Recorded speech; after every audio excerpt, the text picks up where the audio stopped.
read it slowly. So basically, this is just going to be about creating video lessons and tips for teaching, and also tips for the creation of them.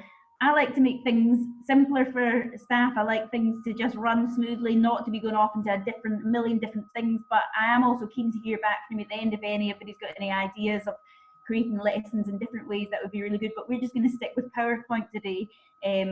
But not only how you create it, but things to put in it as well to bring your lessons to life. We're going to do it through using brain factors to life, so the impact of factors on performance, just as a small example of doing that. So here we go. So the rationale for today is to hopefully to help you to provide inspiring lessons for pupils during the period of school closures. But I don't want you to feel that your work is just going to be useful at this time. For us, we were really keen on making video lessons for pupils because it's going to be great lasting resources for us. We've often got staff who are out on, you know, extracurricular excursions, your teams and all the rest, and, you know, PE cover work can often be challenging to leave behind. We've got DVDs and things for BGE work, but it's just not something we've managed to get together to make it meaningful and useful, particularly for higher things. It's often complete this question and the kids are like, oh, for goodness sake. So to leave a lesson behind, a video lesson would be great. So the work that you're doing just now will hopefully help you in the future. It can also be used as homework. In pupil absence, you can say to them, you missed that lesson, watch this video at the end of it. And you've also got revision material for them when it comes to exam time, where we do get for that. And ultimately, if you feel like you're going to say, I'm not going to use this today, you've done a wee bit of CPL, get it into your GCSEs from there. So I hope that sounds okay for you. The way I'm going to talk through it is through technology, tried and tested. I've worked with a team lately from all different schools across Scotland to create lessons. Right at the start of lockdown, I thought, right, we've not got enough time to create a ton of lessons, put it out on Twitter, and there's a group of about 24, 25 people have been making these video lessons. We've all used different types of technology, and I encourage them to use Adobe Spark at the start. Worst idea you could have ever done. Running Adobe Spark, if your presentation goes further than kind of 10 slides, it slows your whole computer down. So everybody that's been going through these lessons have come back to PowerPoint. So it has been tried and tested, and that's why I'm sticking with PowerPoint. I'm then going to go through teaching methods that you can put into your PowerPoints to make it really challenging for pupils. They're mostly kind of assessment is for learning techniques. Some of them you'll definitely seen before. Ian Stanger's been talking about some of the techniques for ages. Aaron, you've been using them. I've stolen a few of you. So they're things you've seen before, but it's for me, it's a bit of a checklist. Have I put it in this at this point? I'm going to finish it with an example for you, just not that long. I'm not going to take you through a full lesson, but a short example. And then afterwards, what I'll do is I'll send you the lesson that we've done for command words, so you've got that for yourself at that point as well. So I'll just begin there. So technology, as I've said before, PowerPoint is definitely the best way to go, and I'll go back into that in a second. And what's great about PowerPoint, which I unbelievably didn't know until lockdown, is that you could insert YouTube videos. And I mean, I didn't know you could do that at all. I'll go into that a little bit more. And the best way that I found to record them and put them out to your pupils, or putting it on YouTube for them to access, is using a website called Screencastomatic. It's free. The only thing that you can't do for free is put music behind it, so behind your commentary. But I've signed up for it. It's something like £1.60 a month. So I've signed up for it, and I've shared that all with my staff and the people who've been doing our higher lessons for us, and we've not had any issues with sharing that. It's not as if one person could be on at a time. So it's something that you could maybe use within your department.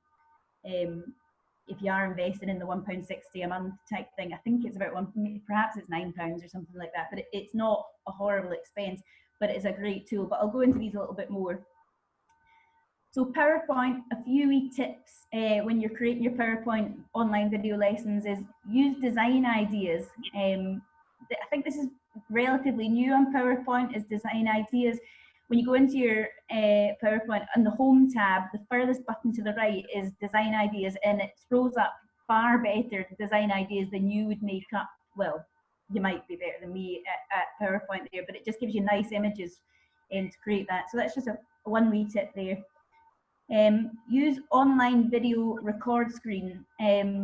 So insert videos from YouTube on that. So in the insert tab, video, online videos, insert them there. But a wee tip, I'll move on to that. Do not use videos taken from the Premier League or the Olympics if you're uploading it to YouTube. Because as Aaron will know, I had one of my lessons blocked about 60 times because the Premier League are hot to trot on YouTube, and they'll block the videos if you use their videos. It's the same with the Olympics. If they're official videos on YouTube for them, they don't like you using them in your PowerPoints and then loading that video up onto YouTube. And it takes, you might think in the first 24 hours that you've gotten away with it, but it takes them 24 hours to scan it. So try and use things like, Aaron was really clever actually, and he used the Bundesliga, so it was German football. So his video is banned in Germany, but that doesn't matter. So it's here. So it's good to use like other countries' football and examples, because they ban it in their own country, but we're allowed to use it here, which was great, thank goodness. Because I saw Aaron's video came up on our YouTube thing and it said banned, and I was like, oh God, but it was only in Luxembourg, Germany, Sweden, all the rest, so it was fine. So that's just another wee tip there. You can also put a video of yourself in your PowerPoint. So if you do want to share you talking about it, that's also in the insert tab, and it's insert screen recording. So you can insert a wee video of you talking like yourself, and just a very small image of you comes up there, and that will run alongside your PowerPoint image at that time. And I don't think I've got any other chat on that. I feel like I was just about to tell you something there.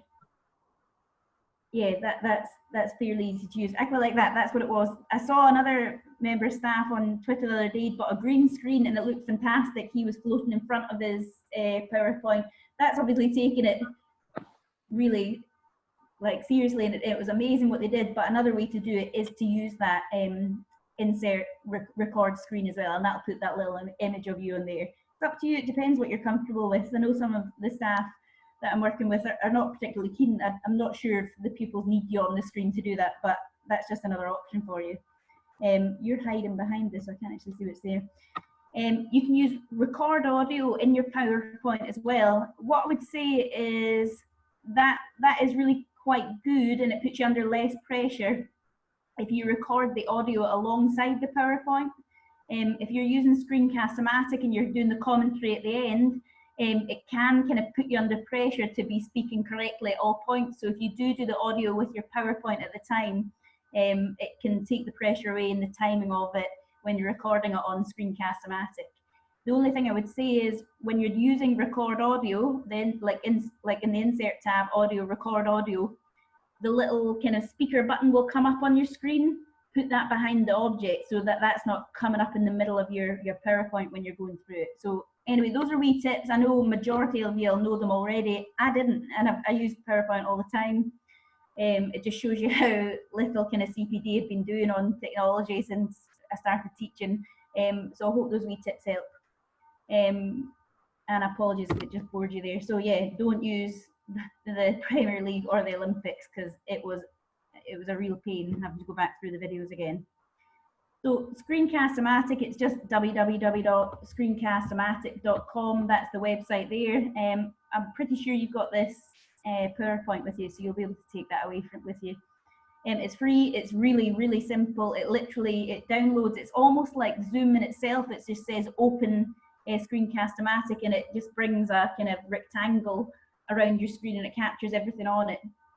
You can, if you've not inserted the PowerPoint audio into it, you can talk as it's recording, and it's really clear, whereas I found other kind of software and platforms aren't very clear with your voices, and it really minimizes the sound of your computer, because I don't know about you, but my laptop is about to die, and it sounds like a train. So Screencastomatic is really good in minimizing the computer sound there.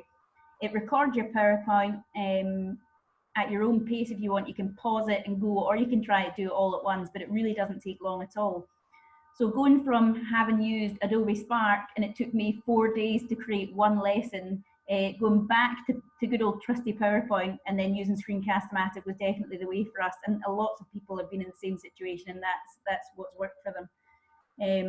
So yeah, all you have to do with screencastomatic is just slideshow and then click record, start your slideshow, go at your own pace. One thing to be sure of when you're making your PowerPoint is to unclick use timings, because otherwise the PowerPoint will go at its own timings. You usually want to click through it yourself. And then when you're in screencast-o-matic, you can remove the cursor, so you won't see how you've worked on your PowerPoint at that point. The video will just flow as if it's just been doing that, and it'll not have any clicking noises either. Anyway, here are the teaching methods. When I sent out the... Am I covering up things when I'm moving the videos here? No? Can everybody just see the screen and that's it? That's good. When we sent out the higher kind of video lessons kind of project thing, and everybody's been sending them in and we've been tweeting them out, we had to make sure that we were setting them at some sort of, you know, descriptor of how we were going to do them, and hopefully that the good challenges we're putting them. We weren't just, you know, sending out kind of rubbishy PowerPoints and all the rest and off we go. We had to put a wee bit of a standard in there. So we used the following teaching methods, and everybody's tried to insert a few of them here and there. Obviously, because we don't want our SATPE trolls questioning our abilities to make good lessons. So this is how we hope we put a bit of quality into our lessons. Some of them I've stolen from Aaron himself, like the Sky plus describe, I'd never heard of before. So something I've always found that when pupils are describing is that they're often very good at describing the who, what, when, and where thing, but then they often don't go into the how of it. And they don't do the how very well. So I really like the moving on from just doing the 4 bums and a bench type thing, the Sky Plus thing. So it's consider that you have the concept on a program on Sky Plus, pause it to paint the who, what, when, and where, and then play the video to describe the how. So it's just teaching pupils through that method. I really like that, and I'm going to use that when I get back to school. So Aaron's got that in his lesson that's on our YouTube kind of channel there as well. Describe charades, it's something they can do at home or they can do it in school. So even though you're making this lesson for this period of, I'm not going to say school closure because we're all at the building closure, is that you can ask the pupils to work with a partner or someone in their home. They should speak out their description and they get their partner or someone in their house to draw it. If there's anything missing from that, they should add it to their descriptions. We do that in class all the time and the kids love it. It's moving them away from just constant writing and they're just getting to do a bit of drawing. We used to get them to do it on desks. And yeah, they can. They're not exactly like amazing artists, all of them, but they do enjoy the fun of it and being able to picture what they can see and what they're saying. So if there's anything missing from that drawing, they then add it to their descriptions. Another task is the blackout task. I heard this years ago. I think it was from Ian Stanger in some sort of seminar. So it's insert a picture of an answer to a described question. Get the pupils to copy it down, then ask them to black out the non-descriptive elements, then show them the answer and ask them to check and change that. It's in my lesson that I'm going to show you at the end there, and it's just a good way to get pupils to understand that they're putting too much in descriptions in terms of explanations. They're going too far with it, they're wasting their precious time in the exam. Check and change, set a question, allow the pupils to complete it, provide the model answer, and then get them to change their work. I do that in class all the time, probably too much check and changing. It's just another thing that I put in all the lessons, and lots of people have put in the higher lessons that we've done online. I always like, and I think this is a really key thing for pupils, is bringing the curriculum to life.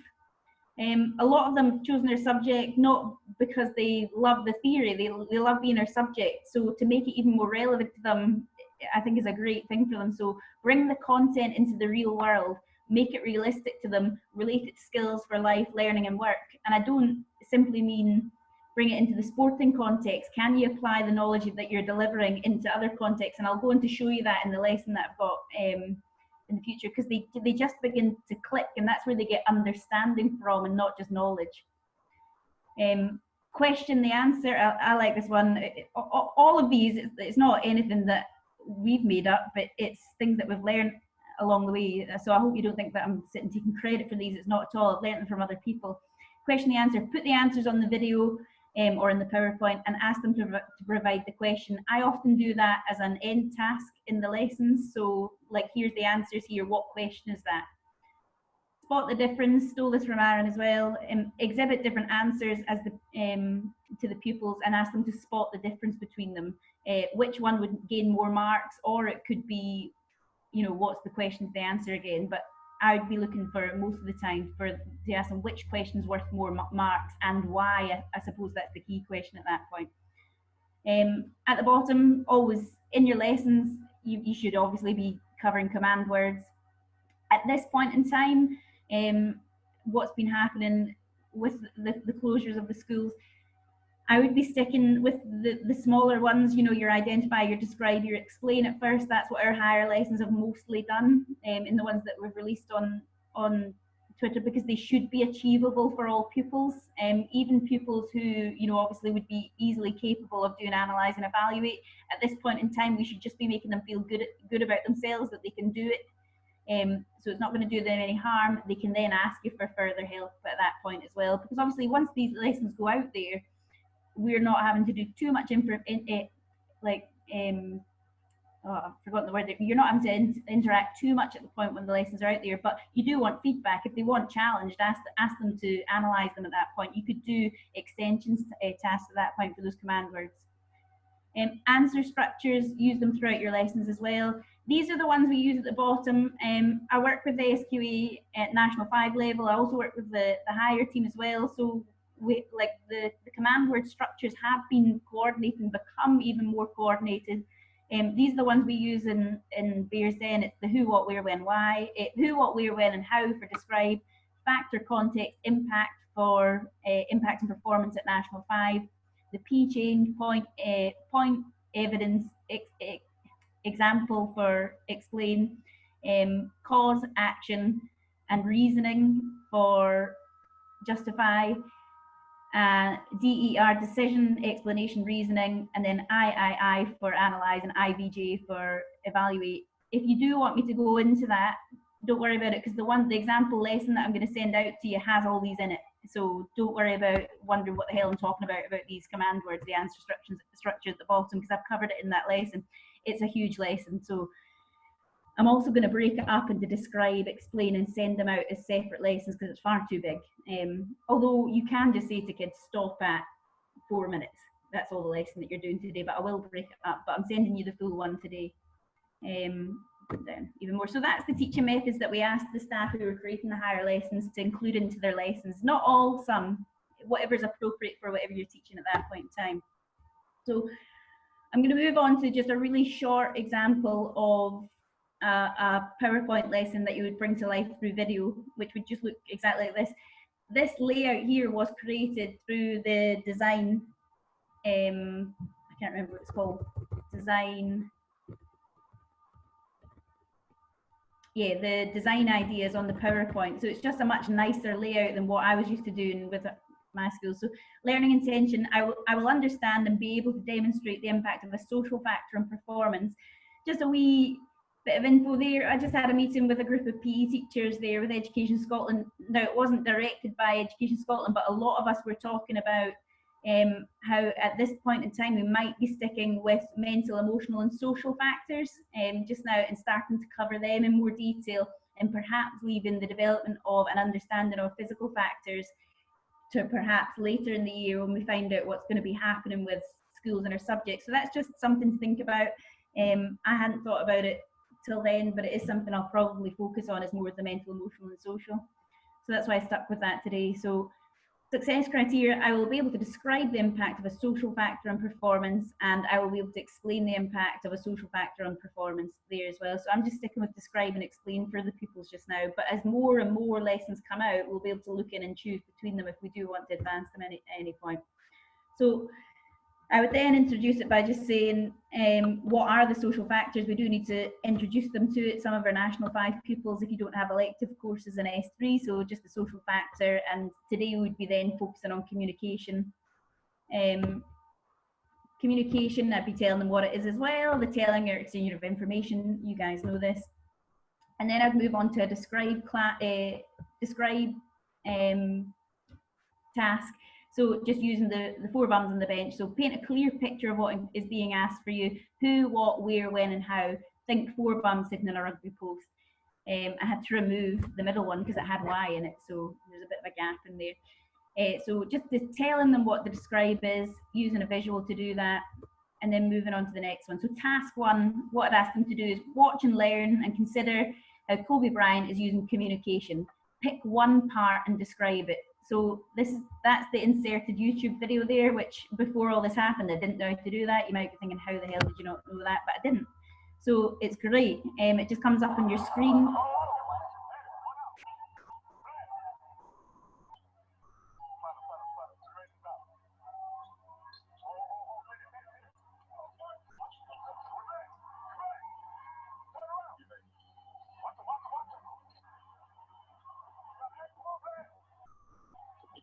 So the video will play while the screencastomatic's recording that as well. And that's just insert video from YouTube, and all you have to do is copy and paste the URL into the PowerPoint kind of little function there, and it comes into your video.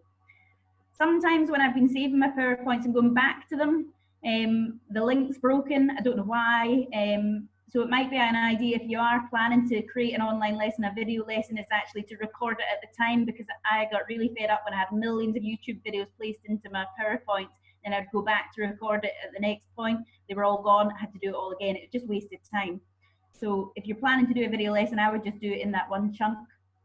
So I've asked them to pick one part and describe it. That's what I would ask them to do there. I don't know why it's not. There we go. And then I would ask them to take part and describe charades. So now take your description, ask someone within your household or next to you to draw what they see, check and change, is there anything missing? If there is, add it into your answer. So just giving them really like fun tasks, and not just a case of copying what they see at the time. And obviously getting someone to check it, and you're getting a bit of feedback there from someone else. So explain in the real world. So I always put things like this into my lessons, so making it relevant to them. So I tell them what explain is, relate cause and effect, or make relationships between things clear. Bring it into the real by saying, so if you had to explain in an interview question for a job to be a sports coach could be, explain why you're the right person for the job. A limited response would be, I think I'm the right person for the job as I am a good communicator. And then I would say it's a good point, but would probably not be scored very highly. It's missing some evidence to prove the point. So we're beginning to build up the P chain. So you would then go on to say, the person could say, I think I'm the right person for the job as I'm a good communicator. That's a good point, meaning I can clearly give feedback to people. So that's a bit of an exemplar there. But the employer might be thinking, so what? And this is what you'd be talking through in your video lesson.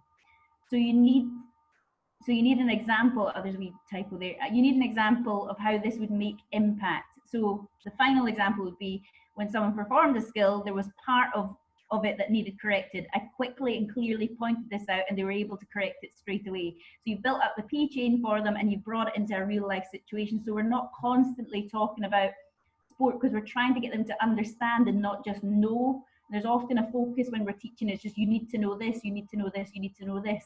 This helps when you bring it into the real world to gain understanding, right, okay, I see what's missing there.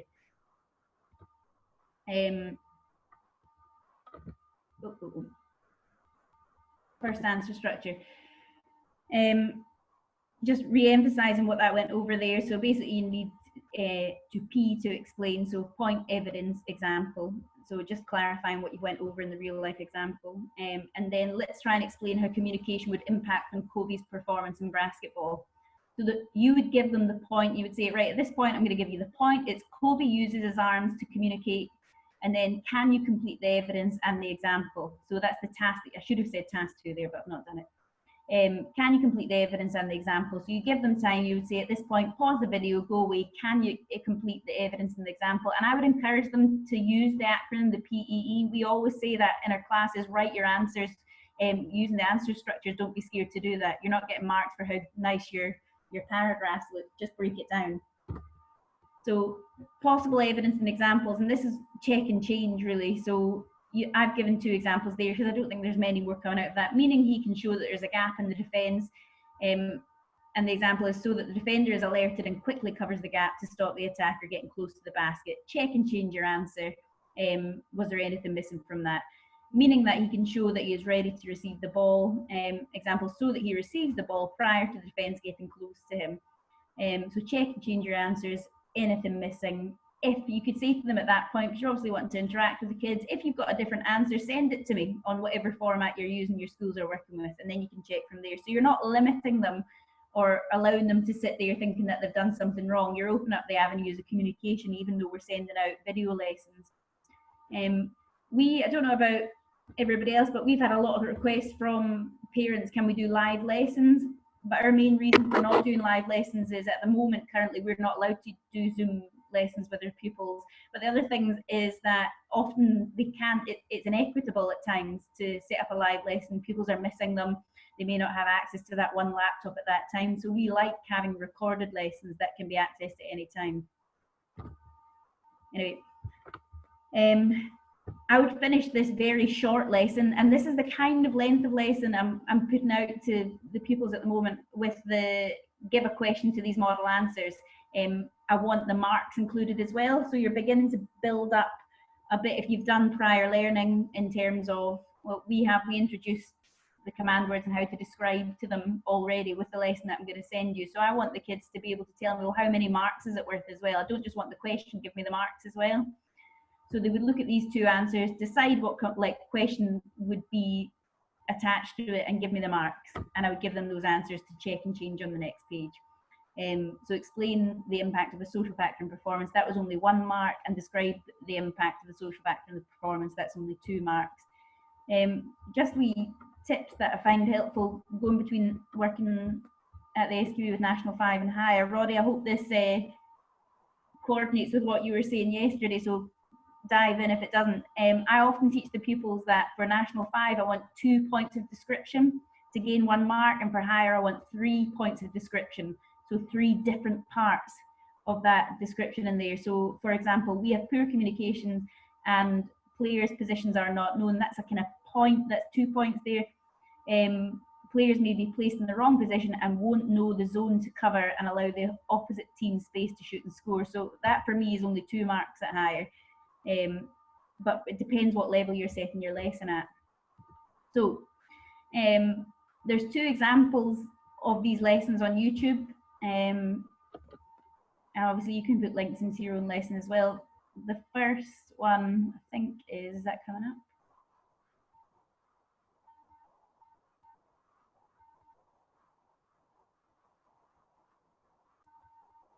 I think this is Aaron's, which is 50 minutes long and nearly destroyed my computer, but worked quite nicely. And then if you look at these 2, once you've got this PowerPoint that will be sent out, I'm sure afterwards, if you look at these 2 lessons, they use all of the techniques that I was talking about for teaching methods there. So that's Aaron's one. He's got lots of examples. You can use them as bases to plan your lesson from. And the other one, which I hope you would find useful as well, I don't know, is, and this is what I was talking about at the start with the acronyms I had for the command words. I think it's coming up now.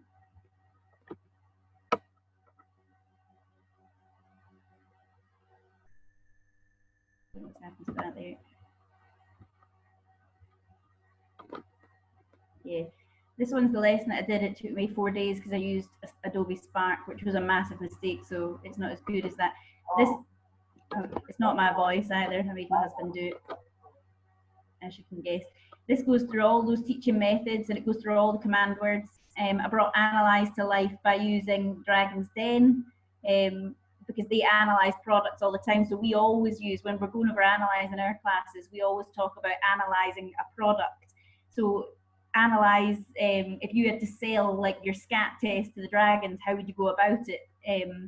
So I hope this lesson, in like the one that you get sent out, is really useful, and because I really do find that kids get a lot and things click when you bring them into the real world there. So that's a good lesson, just to see all the teaching methods. It's not perhaps the best lesson you'll see in terms of excitement. I sent it to Russell Embry and he said that he uses it to put his kids to sleep, but you can use it as a basis to understand the teaching methods in different ways and different things that you can do in that. So I hope that's helpful with that. Back to my PowerPoint.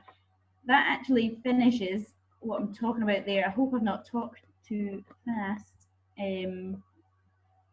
Has anybody got any questions, or have I not gone over something that you were expecting in today's, or? Remember, folks, you can put questions in the chat as well. So a few people do use that, so you can do that also.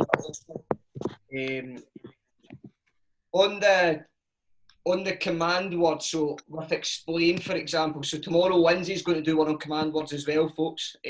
So with the explain one, so Louise was obviously doing a little bit there about point, evidence, example. And I know some people just use cause and effect. One of the things I try and do is when I do the point, I try to say that's the cause. So I try to say that's the point, that this was the reason why I did something. And then with the evidence, I've tried to then say this was the effect it had, and then I just exemplify it with an example to just consolidate the link between the two. So that's just how I try and marry the two of them up. I'm not saying it's correct or incorrect, it's just the way that I do it. Is there any questions regarding some of the methods? I found some of them very, very useful.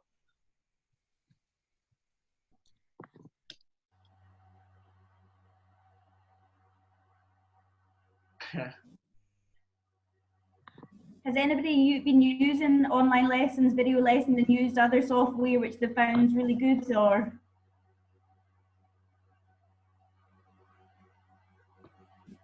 Nah, all silent. So I've been back at school. Sorry, I'll also mention the one that we've been using. It's a loom. So it's very similar to screencastomatic. But I think for that one, they are giving out the pro version for free for schools. So we've been using that quite recently, and you can link it to whatever you're using, Microsoft Teams or Google Classroom. And I think as well there isn't a time limit on how long you can do the presentations. I'm not sure if the screencast-matic one, there's a time limit on how long you can do a recording. I don't know if that's changed, because I started using that when I first did recordings, but since it was only 10-15 minutes, I ended up moving to Loom. But that's what we've been using quite recently. So it's Loom, yeah. Someone else just said there that they've been using Loom as well. I don't know if I've not noticed a time limit. I think because I've purchased the one, but it was only because it was cheaper. I wouldn't have spent like anything more of it. So Loom would be another one. So that's good to know for everybody else. I'll probably give that a shout because I'm paying monthly, so I don't particularly want to continue using it. So that's good to know for Loom. Anybody else? Is everybody keen? Are schools happy for you to be using video lessons, or are they wanting you to stick to paper kind of things that are sent out on Word, or?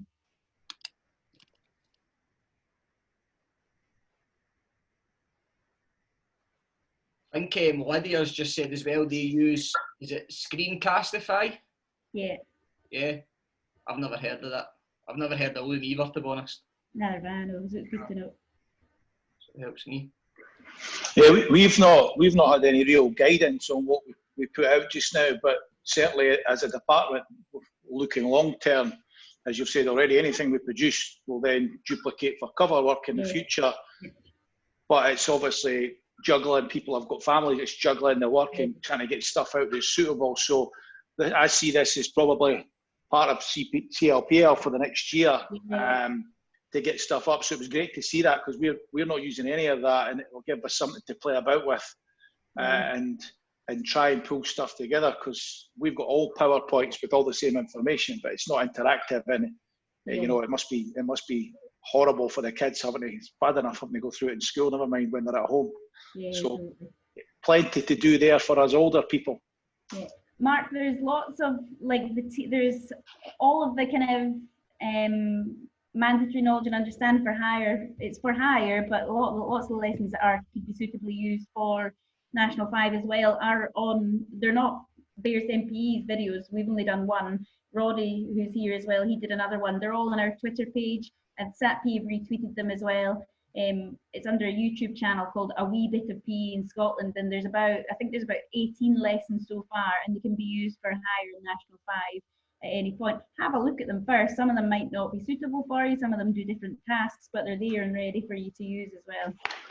No, that's great for handing out to staff, just to get them comfortable with it first and then pushing on. So thank you, I appreciate that. It can give you an idea. Sorry, Louise, just to say that's we've pretty much got about 10 seconds left before we get cut off. What we'll do, we'll continue this on the SATPE chat on Microsoft Teams. If you need added, please email me on Glow and I'll try and add you as quickly as I can. If you're at Edinburgh City Council, you might need to speak to somebody at school who's the ICT person.